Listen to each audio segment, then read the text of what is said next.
réseaux sociaux buzz. Bakpatou, Songi Songi, Kongosa, Koromoto, Legede. Venez.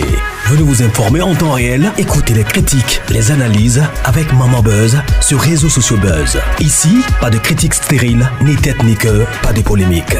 Maman réseau, Maman Buzz de tout le monde est là. Maman Buzz sur réseaux sociaux buzz. Et Lengue Zangali Passa.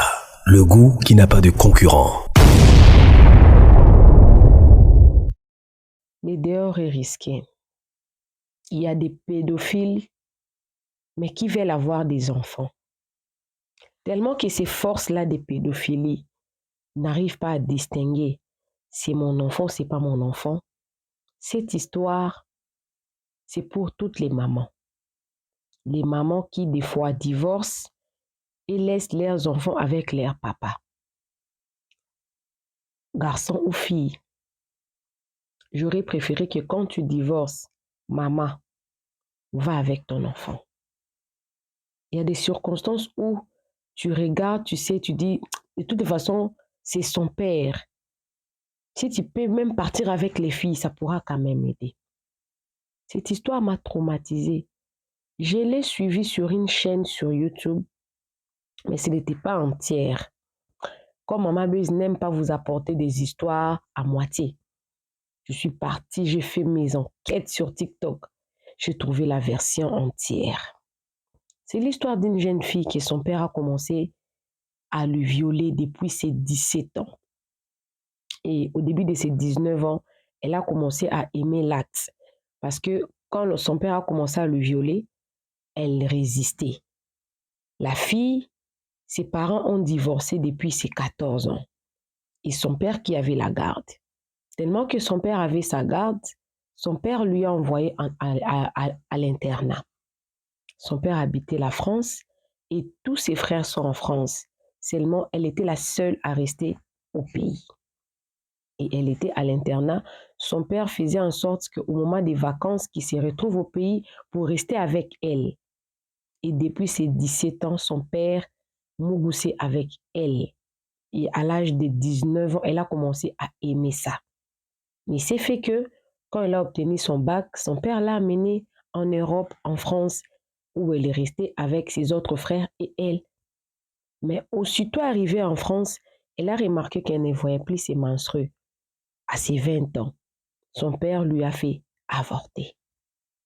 Quand son père lui a fait avorter, il continuait toujours. Et elle n'arrivait pas à avoir les sentiments avec un autre homme. Elle avait un petit ami avec qui elle vivait en dehors de son père. Elle aimait ses petits amis-là, mais elle aimait son père plus que son petit ami-là. Mais ça commençait à lui déranger. Elle cherchait une personne pour se déverser un peu. Elle n'a jamais osé parler de cette histoire-là à sa mère, de peur qu'elle puisse faire du mal à sa mère ou que sa mère ne puisse pas la croire. Elle a gardé secret. Mais une fois, elle a trouvé le courage de parler de cette histoire à sa meilleure amie. Sa meilleure amie l'avoue que son père, le papa de la fille, a moussé aussi avec sa meilleure amie au moment où elle était à l'internat. Arrivée à la maison où elle était arrivée là, en Europe, quand son père l'a amenée pour avorter, l'hôpital posait beaucoup de questions. Elle a refusé d'exposer son père parce qu'elle ne voulait pas que son père puisse avoir des problèmes là-bas en France. Elle a dit que c'était son petit ami qui était resté en Afrique tellement qu'elle avait 20 ans. Mais elle a commencé maintenant à menacer son père de la laisser tranquille parce qu'elle voulait maintenant commencer sa vie. Et son père lui menaçait en lui disant que même s'il disait ça à quelqu'un, personne ne va le croire. Ça serait seulement sa version à lui que les gens vont croire. Elle a tout fait pour aller rester dans la maison d'une amie familiale. Elle a remarqué que son père qui venait encore là, dans cette maison de cette amie familiale-là, faisait des attouchements à une des filles ou à un des enfants de cette maman-là qui l'a logée. Elle ne voulait pas les problèmes quand cette histoire-là quand la fille a dit à sa maman que son père lui faisait des attouchements, elle a pris part de son père parce qu'elle ne voulait pas que son père puisse avoir des problèmes. Jusqu'à ce qu'elle est partie rester avec sa copine. Et son père, apparemment, il a encore eu des aventures avec cette copine-là. Et le comble, c'est que cette fille a appris que son père, non seulement il négociait avec les filles de sa génération, même les moins âgés de sa génération. Alors, elle a tout fait pour quitter l'entourage de son père, en tout cas, chercher son logement. Le comble, c'est que non seulement elle n'a pas dit ça à sa mère, depuis qu'elle a quitté cet environnement-là, toxique-là, toutes ces personnes-là qui lui reliaient à son père ne lui parle plus et elle s'inquiète pour ça. Suivez l'histoire. Écrivez-moi dans les commentaires. Est-ce que cette fille, avec tout ce qu'elle a vécu avec son père, elle allait vraiment lier de s'inquiéter parce que son père ne lui parle plus? Parce que son père l'a déjà détruit.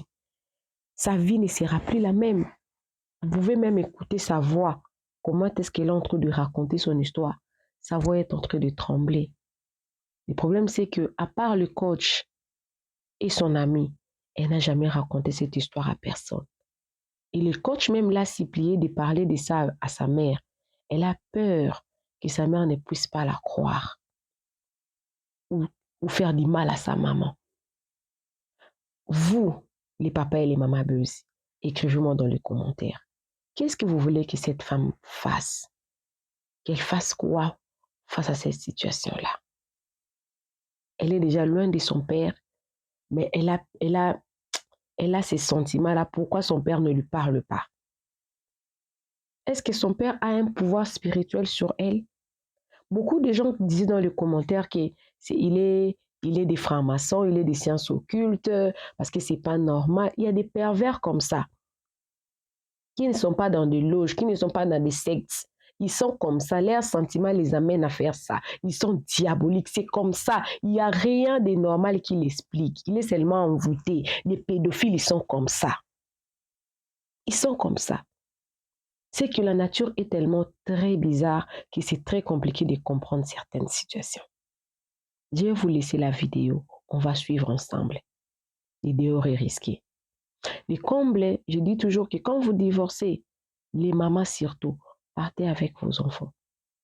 Nous, mamans, quand une maman se décide d'être protecteur ou protectrice de ses enfants, elle est vraiment protectrice. À moins qu'il y ait au moins une négligence, mais quand une maman se décide d'être protectrice, j'ai vu des mamans qui ont perdu des maris, qui ont élevé 5, 6, voire 10 enfants toutes seules. Et ces enfants-là aujourd'hui ont des belles avenirs. C'est que la femme peut jouer les deux rôles à la fois.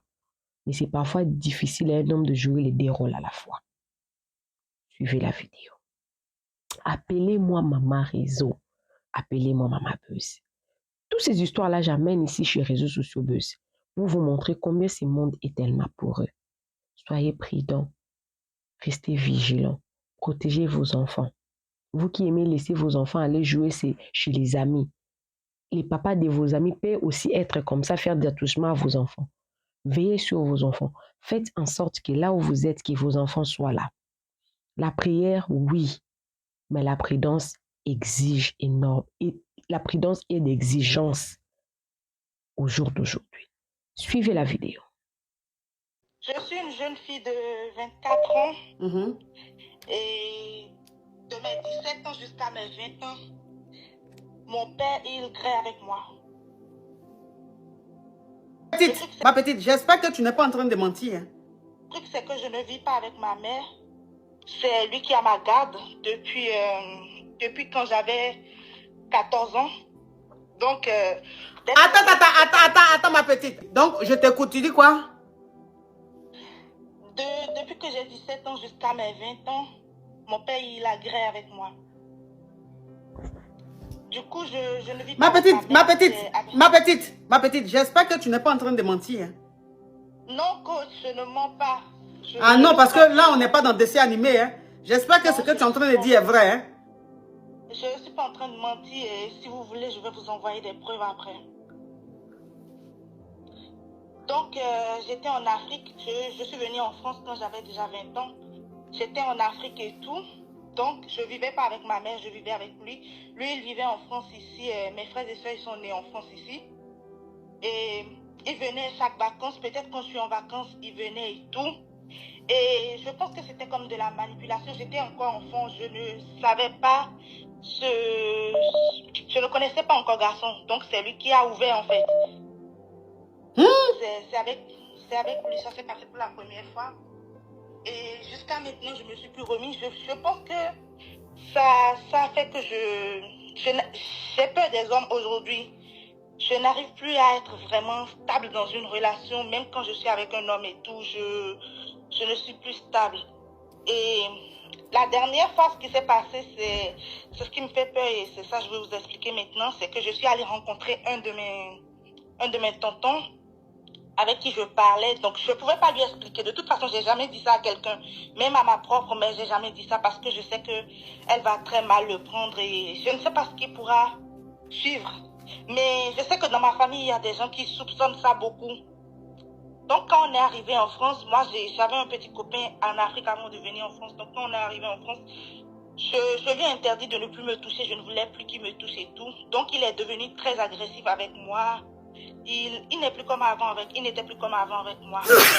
Il m'a sorti de la maison. Si j'ai éternué, c'est que l'histoire est vraie. Parce que pourquoi en plein live comme ça, je vais éternuer? C'est que l'histoire est vraie. Mais après, ça n'a rien à voir. Puisque moi-même, actuellement, là, c'est le printemps et je fais une allergie au pollen. Donc, ça peut être le pollen. Ok, ma chérie, attends. Je vais récapituler, mais attends. Donc, ça veut dire que tu as 20 ans aujourd'hui, c'est ça? Non, aujourd'hui, j'ai 24 ans. Je suis dans ma 24e année. Ok, aujourd'hui, tu as 24 ans. Et ta maman et ton papa se sont séparés. Et c'est ton papa qui a eu ta garde. Oui. Ok. Donc, depuis tes 17 ans, ton papa grêle avec toi. Oui, jusqu'à mes 20 ans. Jusqu'à tes 20 ans, ton papa et toi, vous avez grêle. Alors, est-ce que c'était une obligation, c'était obligé, ou bien toi-même, tu étais consentante? Au début, c'était une obligation. Ok. Au début, c'était une obligation. À partir de quel moment tu es devenue consentante? Quand peut-être on peut dire à partir de mes 19 ans. Ok. Donc, ça veut dire que le premier homme qui t'agresse, c'est ton papa. Oui, c'est ça. Ok. Donc, ton papa, de tes 17 à tes 18 ans, c'était obligé. On t'obligeait. Maintenant, à partir de tes 18 ans, tu étais consentante. Donc, à partir de tes 18 ans, ok, à partir de tes 18 ans jusqu'à tes 19 ans ou 20 ans, tu étais consentante. C'est ça. Je ne disais plus rien. De toute façon, c'était devenu comme une habitude quand il venait en Afrique et tout. Donc, c'est parti vite. Ok. Donc, ça veut dire que ton papa... Attends, ma chérie, hein, pour qu'on comprenne bien l'histoire. Donc, ça veut dire que toi, tu étais en Afrique et ton papa, il était en Europe. C'est ça. Donc, quand il partait en vacances en Afrique, il partait vous voir en Afrique, c'est comme ça qu'il graissait avec toi. Je suis son seul enfant qui était en Afrique. Ok. Donc, il a eu des enfants ici en Europe.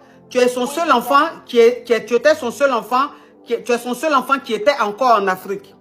Oui. Donc, quand il partait en vacances, mais quand il partait en vacances, tu étais où? Tu étais chez lui ou bien tu étais chez qui? Moi, j'étais à l'internat. Donc, à chaque fois que je sortais de l'internat, j'étais en vacances, il venait me chercher et il passait du temps avec moi. Ok, donc tu étais à l'internat, puisque c'est lui qui avait ta garde, donc il t'a mis à l'internat. À chaque fois qu'il partait en Afrique, il partait te chercher à l'internat, ça tombait pendant tes vacances et tu restais avec lui. Et c'est comme ça qu'il te graissait. C'est ça. Donc à partir de tes 18 ans, c'est devenu comme une normalité pour toi. C'est-à-dire maintenant tu étais consentante jusqu'à tes 19 ans. Oui. Je ne trouvais plus du mal parce que vu que c'est la seule personne avec qui je le faisais, je me suis attachée à lui. Donc je me suis dit, c'est peut-être un peu normal et tout. J'ai un peu normalisé ça. Donc je me suis dit, je ne m'approchais plus d'un autre homme. Même quand un autre homme m'approchait, même quand mon petit ami m'approchait, je refusais et tout. Donc c'est devenu trop une habitude et tout. Maintenant, après, il m'a ramenée en France. Et quand il m'a ramenée en France, quand j'étais venue en France, on a découvert en France ici, parce que le mois avant qu'on ne vienne en France, moi, je n'arrivais plus à trouver mes menstrues et tout, j'ai pas eu mes règles. Et tu n'étais pas enceinte, hein? Mais pourtant, tu n'étais pas enceinte. Si, c'était ça. Ok. Et quand on est venu en France, il m'a fait le test lui-même et il a su que j'étais enceinte. Donc, il m'a accompagnée et il m'a enlevé ça. Et il m'a dit de ne rien dire à personne. Donc, jusqu'à aujourd'hui, c'est un peu comme un secret. C'est juste lui et moi qui savons ça. Ok, attends ma chérie. Attends ma chérie. Comment on appelle, je vais vraiment récapituler pour que, je ne sais pas si j'ai déjà récapitulé, mais je vais vraiment reprendre l'histoire parce que là, ça devient très sérieux. Parce que j'ai pas envie que quelqu'un vienne expliquer du mensonge. C'est pour ça que dès le départ, je lui ai demandé si ce qu'elle disait était vrai ou c'était du mensonge. Mais elle a dit c'est vrai. On croit.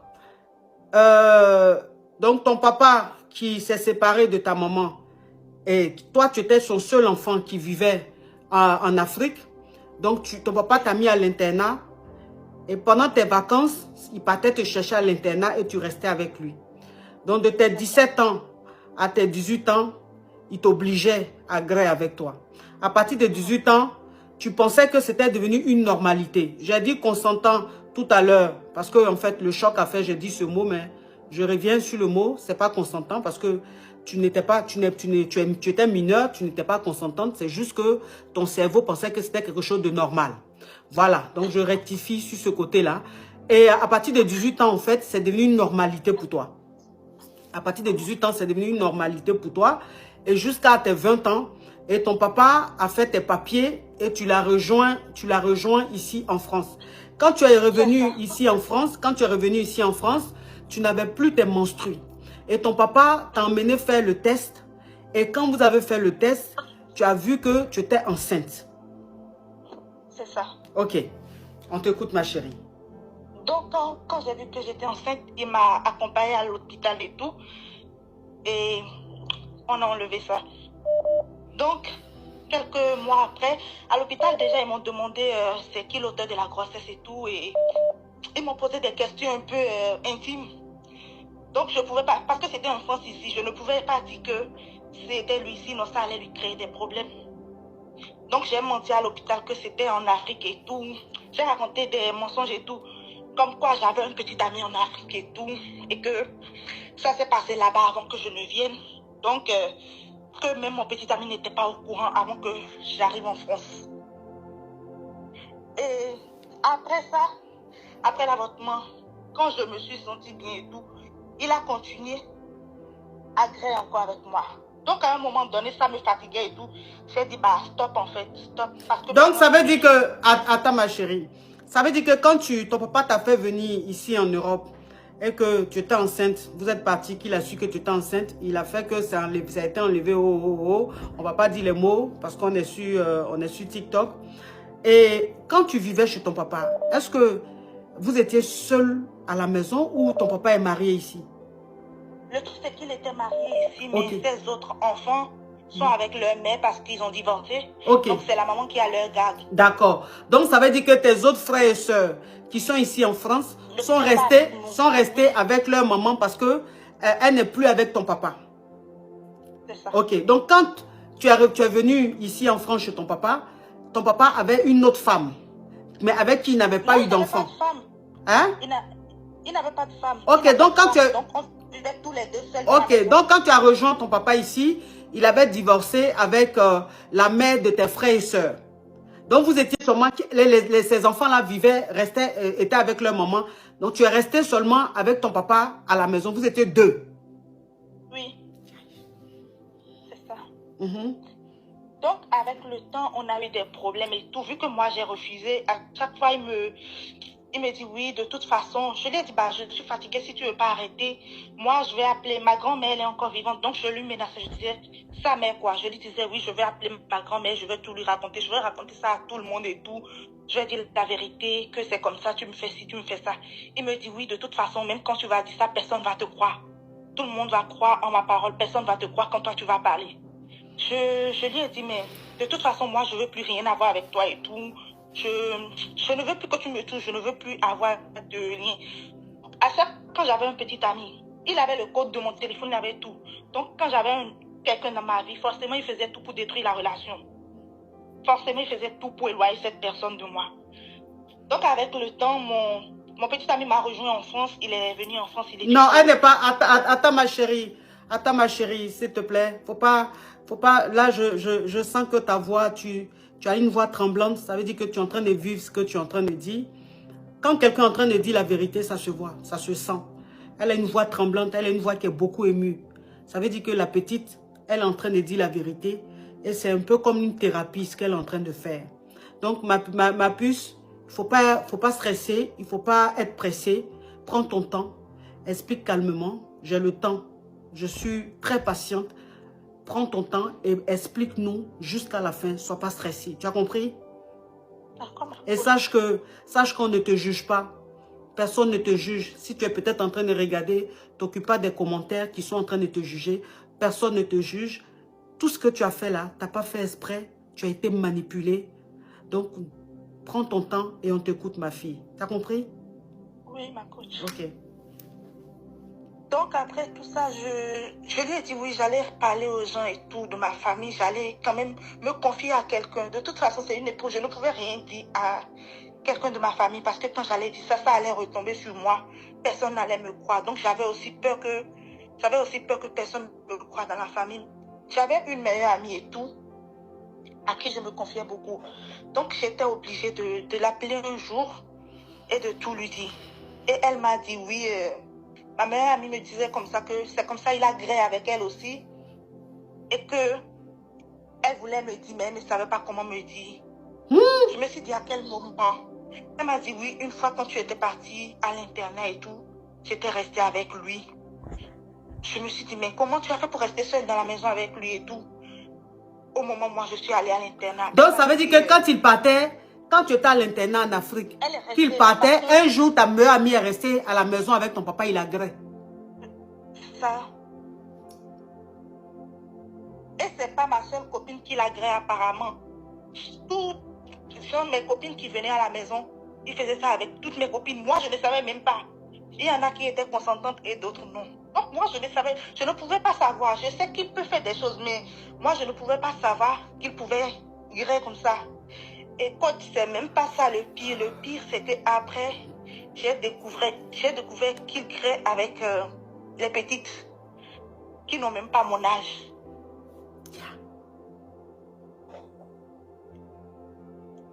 Tout ça, j'ai découvert avant de venir en France ici, mais j'ai fait comme si de rien n'était. J'ai dit de toute façon, c'est mon père. Je ne peux pas le juger, je ne peux pas l'en vouloir et tout. Et je ne peux aller dire ça nulle part. Parce que quand je vais dire ça, ça va lui créer les problèmes. Donc je l'ai toujours couvert. Quelque chose qu'il a fait, quelque chose qu'il fait, je l'ai toujours couvert et tout. Je ne disais rien à personne. Donc quand on est arrivé en France et tout, il commençait à constater le changement dans mes comportements et tout. Vu que j'ai dit, je ne voulais plus rien avoir avec lui, je ne voulais plus... Il y a eu trop de choses dont j'ai dit, si c'est ça, moi je vais chercher mon logement et quitter chez toi. Il a dit non. Il a confisqué mon téléphone, ma carte bancaire, mon ordinateur, tout. Ce qui fait que je ne pouvais plus avoir contact avec personne. Ni ma mère, ni ma famille, personne. Je ne pouvais Donc, si je comprends bien, depuis l'Afrique, tout ce qui s'est passé là, jusqu'à ce que tu viennes ici en France, et tout, tu n'as jamais expliqué à ta maman. Je ne peux pas lui dire ça. Oui. Je n'ai pas le courage, j'ai jamais eu le courage de lui dire ça. Parce que je me dis que d'une part, ça pourra la blesser. Et peut-être aussi, elle ne va pas me croire. Donc, j'ai toujours gardé tout pour moi. Je n'en ai jamais parlé à quelqu'un, à part ma meilleure amie à qui je dis. J'ai toujours gardé tout ça pour moi. Donc, quand il y a 3 ans, on a eu des problèmes et tout. Et de la même manière, comme il a l'habitude de confisquer mes affaires et tout, je suis sortie de la maison. Il avait une amie ici, je suis restée avec l'amie et tout. Donc, c'est quand je suis restée chez l'amie, l'amie avait une fille qui avait à peu près mon âge. Et quand il venait chez la dame, il faisait des trucs bizarres à son enfant. Donc, l'enfant est allé voir sa mère maintenant pour signaler à sa mère que quand tonton il vient ici, il fait telle chose et que moi, je n'apprécie pas. Elle disait ça à sa mère. Moi, je savais même pas. Et la petite avait quel âge? La petite avait peut-être... Parce que dans le temps, moi, je devais avoir 20 ans. Je devais être dans ma 21e année. Donc, la petite avait peut-être 18 ans. 17, 18 ans. Mais elle est grande, elle est corpulente et tout. Et la fille a dit à sa mère, la fille a tout raconté à sa mère. Donc après, la tata m'a appelé, elle m'a demandé, est-ce que tu étais au courant que ton père fait ci, fait ça? Je lui ai dit non. Moi, je n'étais pas au courant. Je n'ai jamais su qu'il pouvait faire des trucs comme ça. Entre-temps, je sais bien qu'il le faisait avec moi, son propre enfant. Mais je ne peux pas le mettre à nu devant les autres. La tata m'a convaincue de lui dire la vérité. J'ai dit non, je ne peux pas lui raconter. Je ne peux pas lui dire tout. Elle m'a dit ok. Donc, elle a appelé un de mes oncles. Et elle a raconté toute l'histoire à mon oncle, que c'est comme ça, que quand il vient ici, il touche son enfant. Donc après, mon oncle aussi m'a demandé, est-ce qu'il fait des trucs comme ça avec moi? Il a dit non. Donc dans la période, il m'a mis dehors. J'avais plus de toit, j'avais plus d'argent et tout. Il a confisqué mes trucs, donc j'étais à la rue. Heureusement, j'avais une copine ici. Donc j'ai dit à ma copine de me loger quelque part. Arrêtez, attends ma puce. Arrêtez de mettre les émoticônes de pleurs là, de triste là, les choses, les émoticônes là, de pleurs, de triste là. Ne mettez pas, TikTok n'aime pas, YouTube n'aime pas. Ne mettez pas les signes là, les émoticônes de pleurs, de tristesse. Ne mettez pas, TikTok n'aime pas ça. Oui, Gildas, enlève les commentaires. S'il vous plaît, sur YouTube, ne mettez pas les émoticônes de pleurs, de tristesse, de vomi, de goûtant là. Ne mettez pas. Les réseaux sociaux n'aiment pas, s'il vous plaît. Sinon, le direct va bugger. S'il vous plaît. Voilà, vous écrivez en commentaire, ne mettez pas les émoticônes. Les réseaux n'aiment pas ça, s'il vous plaît. Oui, ma chérie, on t'écoute. Donc, on s'est disputé et tout. Il m'a mis à la rue et je suis restée avec ma copine et tout. Quelque temps après, j'ai eu mon logement. Coach, le truc, c'est qu'au jour d'aujourd'hui, il ne veut pas me parler. Entre-temps, c'est lui qui m'a fait beaucoup de mal dans ma vie et tout. C'est lui qui m'a blessé, c'est lui qui m'a brisé. Mais au jour d'aujourd'hui, c'est lui qui ne veut plus me parler. Il a pris position. Et je ne sais pas ce qui s'est passé. Un jour, il est allé en Afrique. Quand il m'a sorti de la maison, il ne pouvait pas dire aux gens que c'est lui-même qui m'a sorti de la maison. Donc, il a raconté des bêtises sur moi aux gens. Il est allé jusqu'à dire à mes parents que moi, j'ai dit que j'irai à la police le dénoncer qu'il me viole. Non, non, faut pas dire ça. Faut pas dire, ma chérie. Depuis que tu as commencé le live, là, tu parles en code. Pourquoi tu dis ce mot-là? Le direct va... Si toi vas m'envoyer un message tout de suite, là. Depuis le direct a commencé, tu parles bien. Hein? Pourquoi à la fin, tu gâtes? C'est sorti comme ça seulement. Ok. Faut dire gré. Faut parler en code, s'il te plaît. Oui. Donc, il a dit à mes parents en Afrique que moi, j'ai dit que moi, je suis devenue rebelle depuis que je suis venue en France. Que quand il me parle, je ne veux plus écouter. Moi, j'ai dit que j'irai à la police, dit qu'il me grée et tout. Donc, il y a un de mes oncles qui m'a appelé, il m'a demandé, mais pourquoi tu as dit ça et tout? Pourquoi tu veux lui créer des problèmes? Il a tout fait pour te ramener et tout. J'ai dit à mon oncle que moi, je n'ai jamais dit ça. Je n'ai jamais parlé comme ça, mais que de toute façon, si c'est ce qu'il a dit, donc peut-être que c'est ça. Si c'est lui-même qui a dit avec sa bouche, donc peut-être que c'est ça. Mais que moi, je ne veux plus chercher les problèmes avec lui. Je veux vraiment être loin de lui. Je veux me reposer. Je suis fatiguée de toute cette histoire. Et pour mon âge, c'est trop pour moi. C'est trop pour moi. Donc, depuis ce temps, il n'a plus de mes nouvelles et tout. Moi, comme j'étais fâchée, je me suis racheté un autre téléphone. Donc, après, j'ai enregistré son numéro. J'ai envoyé des messages et tout. Je lui ai demandé pardon parce que tous mes parents m'ont dit de le supplier, de lui demander pardon. Vu que moi, je ne pouvais pas raconter la vraie version aux gens. C'est la version qu'il a servi aux gens. Moi, je suis restée dessus. Donc, tout le monde m'a dit, oui, de toute façon, c'est ton père, ça ne va jamais changer. Demande-lui pardon et tout. Moi, je lui ai demandé pardon, j'ai tout fait. Tu as demandé pardon dans ça là? Tu as demandé pardon dans ça là? Oui. J'ai demandé pardon, je l'ai supplié et tout. Je lui ai envoyé des messages. Et il n'a jamais répondu. Il lit les messages, il ne répond pas. La dernière fois, j'étais gravement malade et tout. J'ai été très hospitalisée. Donc, je lui ai envoyé un message que oui, j'étais très, très malade et tout. Et il a juste vu le message. Il n'a pas répondu jusqu'à aujourd'hui. Donc, coach, est-ce que cette personne, c'est moi, je dois me rapprocher de lui encore, le forcer? Parce que moi, au jour d'aujourd'hui, il me dégoûte en fait. Je ne sais pas, mais j'ai plus envie d'avoir de lien avec lui. Et je me dis, même si on arrive à arranger les choses aujourd'hui, ça ne pourra plus jamais être je ne pourrai plus jamais avoir de relation père et fille avec lui. Parce qu'il m'a traumatisée. Il m'a traumatisée. En gros, aujourd'hui, j'ai un homme dans ma vie, mais je ne sais pas si je peux fonder une famille avec lui parce que j'ai peur que la même chose arrive à mes enfants. Eh, Seigneur. Oh.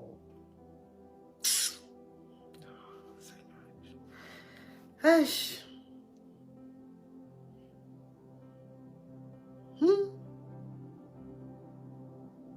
Moi qui ne veut plus me parler aujourd'hui, je fais des efforts pour qu'il me parle, mais il ne veut plus. Donc je suis restée aussi sur ma position. J'ai dit si c'est ça, je ne veux plus lui envoyer de messages. Donc depuis quelques moments, je ne lui envoie plus de messages, je ne lui parle plus.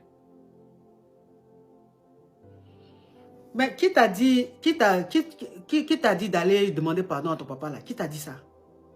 Mes parents à qui il a parlé en Afrique. Ma grand-mère, ma tante et tout.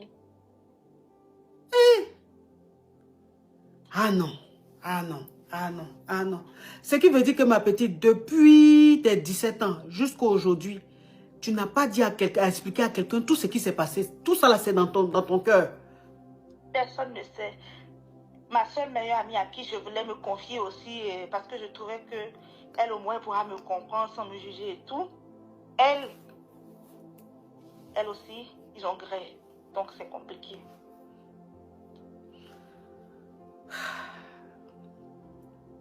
Il faut que tu expliques à ta maman. Il faut que tu expliques à ta maman. Il faut bien que tu expliques à quelqu'un. Sinon, tu seras traumatisé à vie. Il faut que tu expliques à... Est-ce que ma mère, elle va me pardonner? C'est ça? Mais c'est de ta faute. Mais c'est de ta faute. C'est pas de ta faute. Tout ce qui s'est passé là, c'est même pas de ta faute. Tu as été manipulée, ma petite. Tout ce qui s'est passé là, tu as été manipulée. À aucun moment, c'est de ta faute. Bien au contraire. Elle doit t'écouter et puis t'aider, t'emmener à suivre une thérapie. Pourquoi elle va t'en vouloir? C'est tout ce qui s'est passé là, c'est de ta faute. Non. Tout ce qui s'est passé, c'est de la manipulation. Tu étais comme hypnotisé. Tu étais sous son emprise. Donc tout, c'est que tellement il t'a traumatisé, tu pensais que tout ce que tu faisais là même, c'était quelque chose de normal. Alors que non. C'est après toi seul, tu t'es réveillé, ça te dégoûtait, tu as refusé, tu as commencé à l'éviter. Donc ta maman ne peut pas t'en vouloir. Elle ne peut pas t'en vouloir, c'est pas possible. Au contraire, il faut que tu expliques à quelqu'un, il faut que quelqu'un t'accompagne à sortir de ce traumatisme-là. Parce que tu as dit quelque chose de très fort, tu dis aujourd'hui tu es en couple, mais tu ne veux pas avoir d'enfant. Parce que tu as peur que celui avec qui tu es en couple fasse ça à tes enfants. Mais ça, c'est un traumatisme. Ça, c'est grave. La team TikTok, le live est bloqué ici. Judas, il faut remettre les commentaires, s'il te plaît. Le live est bloqué ici, donc je ne sais pas si on me reçoit ou pas. Le live est bloqué. Judas, remets les commentaires, s'il te plaît. Remets les commentaires. Est-ce que vous me recevez? La team TikTok, c'est bloqué chez moi ici. C'est bloqué chez moi ici. Vous me recevez? TikTok, vous me recevez? Ok, d'accord. Ok. Donc, écrivez en commentaire good live. Écrivez en commentaire good live ou bon direct. Écrivez good like ou bon direct, s'il vous plaît. Vous savez que quand on parle des choses comme ça, ceux qui sont comme ça, ils n'aiment pas. Donc, ils signalent beaucoup pour déstabiliser le live. Donc, vous mettez good live ou vous mettez bon direct. Et vous tapotez, vous mettez les likes et tout, s'il vous plaît, pour sécuriser le direct. Donc, je vais simplement te dire, ma fille, tu ne peux pas garder ça pour toi seule. Tu as besoin d'être aidée. Tu as besoin d'être suivi par un psy. Mais pour que tu sois suivi par un psy, il faut que tu aies un parent ou un proche qui puisse t'accompagner. Tu comprends, dans cette démarche-là. Mais toi seul, tu ne peux pas garder. Il faut expliquer à ta maman. Il faut expliquer à ta... C'est que ma maman, elle est en Afrique, donc... Même si je lui dis, je ne sais pas si elle pourra faire grand chose. Non, mais même si elle ne peut pas faire grand chose, mais au moins tu lui dis. Au moins, il faut que ta maman sache. Il faut qu'elle sache. Même si elle est en Afrique, il faut qu'elle sache. Au moins, elle va parler avec toi. Elle va te dire des choses, des paroles que tu veux entendre. Voilà. Des paroles que tu veux entendre. Je ne sais pas. C'est elle qui est ta maman. C'est elle qui est ton Dieu sur cette terre-là. C'est elle qui te connaît mieux que quiconque. Donc, si tu expliques à ta maman aura des mots. Elle trouvera des mots des phrases pour que ça puisse t'apaiser, pour que tu ne... Parce que jusqu'à présent, tu te sens coupable. Jusqu'à présent, tu te sens coupable. Tu penses que tu en es pour quelque chose ou tu penses que tu as fait quelque chose de mauvais alors que tu as été la victime. C'est toi qui as été manipulé. Tu vois? Donc, il faut que ta maman sorte de ta tête que tout ce qui s'est passé là, ce n'est pas de ta faute. Que c'est ton bas biais de truc là qui t'a fait ça. Il faut expliquer, pardon maman, il faut expliquer à ta maman et puis cherche à rentrer en contact avec un psy qui va te suivre, qui va t'écouter parce que tu as besoin d'être suivi, tu as besoin de parler à un professionnel qui va t'aider, qui va t'emmener à sortir de cette peur là. S'il te plaît, tu ne peux pas rester comme ça. Si elle ne me croit pas, hein? si je lui parle, elle ne me croit pas. Elle va te croire. C'est que ce que tu nous as expliqué ici, là. Nous, ce que tu nous as expliqué ici, il n'y a pas quelqu'un qui va dire qu'on ne te croit pas. Tout le monde te croit. Donc, si nous-mêmes qui sommes des inconnus, on te croit, j'imagine ta maman. Ta maman, elle te connaît. Elle va te croire. Il ne faut pas penser qu'elle ne va pas te croire. Elle va te croire. Bon, qu'elle te croit, qu'elle ne te croit pas, au moins tu t'es libéré. Au moins tu t'es libéré. Au moins tu as dit tout ce que tu as gardé depuis tes 17 ans. Il faut lui dire pardon. Il faut lui dire pardon. Tu ne peux pas garder ça pour toi seul. Et puis, il faut que tu sois suivi par un psy. Tu as besoin d'être accompagné par un professionnel. S'il te plaît, tu ne peux pas rester comme ça, ce n'est pas possible. Vraiment, courage à toi. Courage à toi. Et sache que les caviars, les Yougos et moi sommes de tout cœur avec toi. On t'envoie beaucoup d'ondes positives. Et sache que personne ne te juge. Bien au contraire, on te soutient, on est avec toi. On veut t'accompagner dans cette guérison-là. On veut t'accompagner dans cette thérapie-là. Je veux que quelques mois plus tard, tu appelles ici pour dire « Ah, je suis suivi par un psy. Aujourd'hui, ça va mieux. » Je veux un témoignage. S'il te plaît, nous sommes de tout cœur avec toi. Gros bisous à toi. Et sache que tu es un ange. À aucun moment, tu as fait quelque chose de mauvais. À aucun moment, tu as fait de bêtises. Non, tu es un ange. Jusqu'à présent, si tu vis, c'est que Dieu a voulu que tu restes là. Dieu veut que tu restes là parce qu'il y a des gens, des filles de ton âge, quand elles avaient 17 ans, qui ont peut-être vécu cette réalité-là, mais qui ne sont pas restés. Mais toi, Dieu a voulu que tu restes. Il sait pourquoi il veut que tu restes. Donc, c'est pour ça que je t'ai dit, il faut tout faire pour être suivi par un professionnel. Et il faut surtout expliquer à ta maman pour que tu puisses sortir de ce cauchemar-là. Maintenant, ton papa, là, moi, ceux qui disent que faut aller lui demander pardon, il faut aller te réconcilier avec lui, là. Ah, franchement, je ne sais pas sur quelle planète ils vivent. Et comme je me dis qu'ils ne savent pas la vraie version, ils ne savent pas la réalité. C'est parce qu'ils ne savent pas la vraie version qu'ils disent ça. C'est parce qu'ils ne savent pas la vraie version qu'ils disent de demander pardon à ton papa. Mais si ils savaient la vraie version là, jamais ils allaient dire de demander pardon à ton papa. Toi seul, tu sais ce qui se passe entre ton papa et toi. Et lui, il va dire autre chose. Et les gens pensent que tu es un enfant qui n'est pas reconnaissant. Tu es un mauvais enfant. C'est pour ça qu'ils te disent de demander pardon à ton papa. Sinon, ce que tu as expliqué là, on ne peut pas demander pardon à papa là. Jamais. Jamais tu as demandé pardon. Papa comme ça là, tu coupes les ponts à lui, définitivement, à vie. Même quand tu as fait tes enfants, plus jamais tes enfants même vont le voir. Parce que franchement, ce n'est pas quelqu'un même qu'on doit fréquenter. Ce n'est pas quelqu'un qu'on doit fréquenter. Donc s'il te plaît ma chérie, explique à ta maman, pardon, explique à ta maman. Et heureusement que tu es en Europe, il faut rentrer en contact avec un psy qui va te suivre. Ça va beaucoup t'aider, ça va te faire beaucoup de bien. Tu as compris ma chérie? Je te fais de gros bisous ma chérie. Tu es un ange. Tu es un ange. Tu as compris? Oui. Courage à toi. Merci. Merci beaucoup. Oui. Bisous. Au revoir.